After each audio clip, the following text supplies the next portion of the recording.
एक गांव में एक भयानक चुड़ैल का साया था। लोगों के मन में डर बसा हुआ था और रात को गांव की सड़कों पर किसी के भी सामने आने की हिम्मत नहीं होती थी। एक दिन गांव का एक बहादुर युवक राज ने फैसला किया कि वह चुड़ैल के रहस्य को हल करेगा। उसने अपने दोस्तों से सहायता मांगी और उनके साथ साथ चुड़ैल के पीछे गया। राज की खोज में वे एक पुराने हवेली के पास पहुंचे जहां चुड़ैल का बसेरा माना जाता था। धीरे धीरे वे रहस्य को हल करने के लिए आगे बढ़ते गए।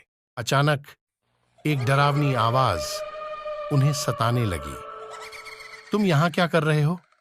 एक भयानक चुड़ैल के रूप में वह उनसे बोली।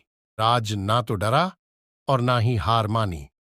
उसने धैर्य और साहस से उस चुड़ैल के सामने खड़ा होकर उसका रहस्य हल किया।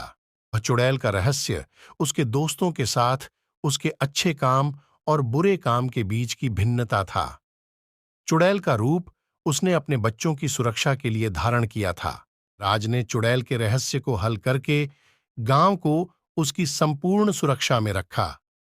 लोगों ने उसे गांव का नायक माना और उसके साहस की सराहना की।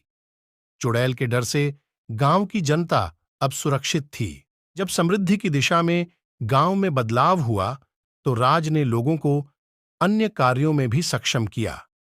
उसने स्कूलों की स्थापना की जो बच्चों को शिक्षा के माध्यम से आदर्श नागरिक बनाते। राज ने चुड़ैल की सच्चाई को लोगों के सामने रखा और उन्हें समझाया कि वह चुड़ैल नहीं बल्कि एक मां थी जो अपने बच्चों के लिए हर कदम पर लड़ रही थी। लोगों ने उसकी सेवा का सम्मान किया और उसे समाज का हिस्सा माना।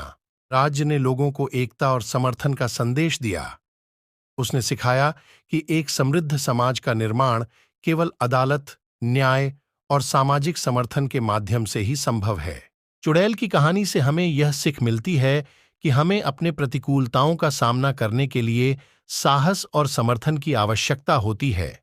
जब हम सहयोग करते हैं और एकता का साथ देते हैं तो हम सभी अपने लक्ष्य को हासिल कर सकते हैं और एक बेहतर और समृद्ध समाज का निर्माण कर सकते हैं।